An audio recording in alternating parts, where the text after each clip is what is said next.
Assalamualaikum warahmatullahi wabarakatuh. Nahmaduka ya ghafuru ya syakur.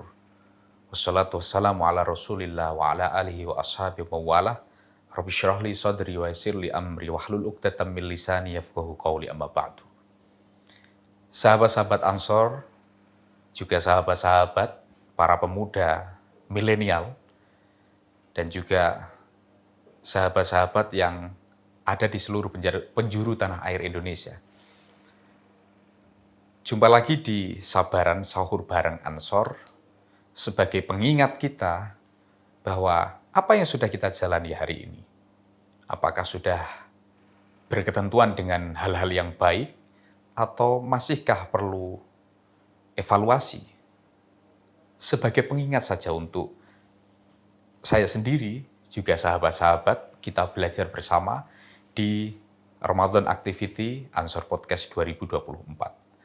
Sahabat, berbicara mengenai saleh sosial dan saleh spiritual, ini sebenarnya kata-kata yang sangat sederhana, tetapi jika kita maknai secara mendalam, tentu cakupannya dan ruang lingkupnya sungguh tidak terbatas.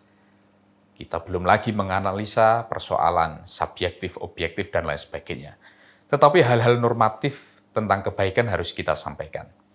Pada kesempatan kali ini, sahabat, di tema Sabaran Sahur Bareng Ansor, Al-Fakir ingin mengemukakan satu buah tema tentang orang alim atau pandai yang diancam Rasulullah Shallallahu Alaihi Wasallam. Dan berbicara mengenai ini, tentu saya selalu teringat sebagai bentuk apresiasi terhadap sahabat Ansor dan Banser. Itu ada istilah yo ngaji, yo ngader, yo makaryo. Ya ngaji, ya mengkader, ya bekerja. Karena latar belakang sahabat Ansor dan Banser itu sungguh sangat variatif.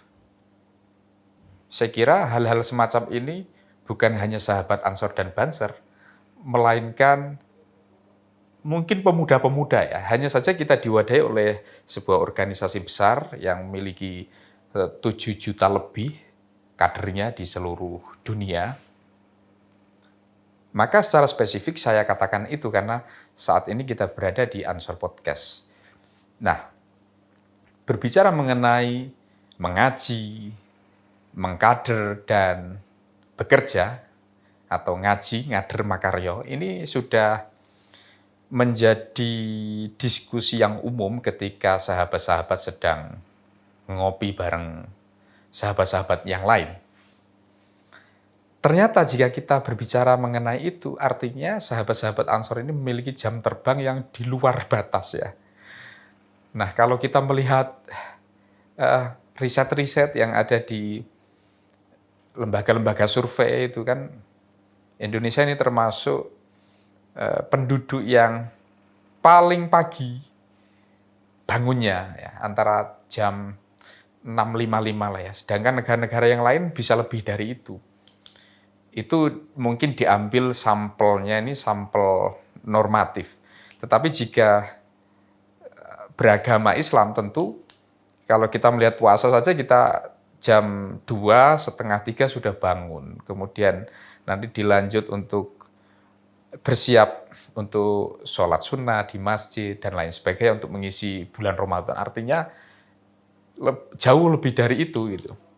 Artinya tingkat etos kerja di Indonesia ini luar biasa, sahabat.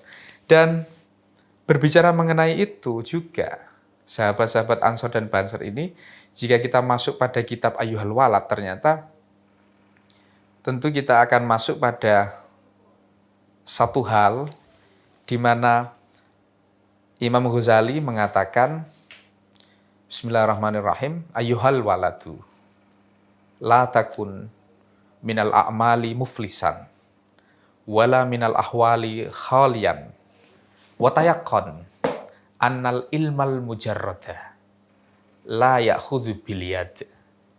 Mithaluhu law kana ala rajulin fi birriyatin, asyaratu asyafin hindiyatin, ma'a aslihatin ukhra, wa kana ar-rajulu syuja'an wa ahla harbin fahamala alaihi asadun azimun mahibun. Famadhannuka hal tadfau al-aslihatu syarrahu anhu bila istimaliha aw darbiha. Wa minal maklumi annaha la tadfa'u illa bitahriki wa darbi. Jadi nasihat dari Imam Ghazali kepada santrinya yang sangat dikasihi itu adalah, wahai anakku, janganlah kamu menjadi muflis atau orang yang bangkrut dari amal perbuatan, dan jangan pula kosong dari ahwal. Ahwal ini maknanya ya spiritualitas kita juga mesti terjaga. Dan yakinlah ilmu tanpa amal itu tidak akan bisa membantu. Hal itu dicontohkan apabila ada seorang lelaki yang ahli perang menggunakan pedang yang banyak sekali dan terbuat dari pedang terbaik. Kalau di sini istilahnya Hindiyatin ya. Dari pedang Hindia. Kemudian orang ini juga sangat berani, ahli strategi. Tiba-tiba datang seekor harimau yang besar dan sangat ganas. Apa yang akan terjadi? Hal tadfa'u al-aslihatu syarrahu anhu bila istimali aw darbiha. Apakah kemudian meskipun kita memiliki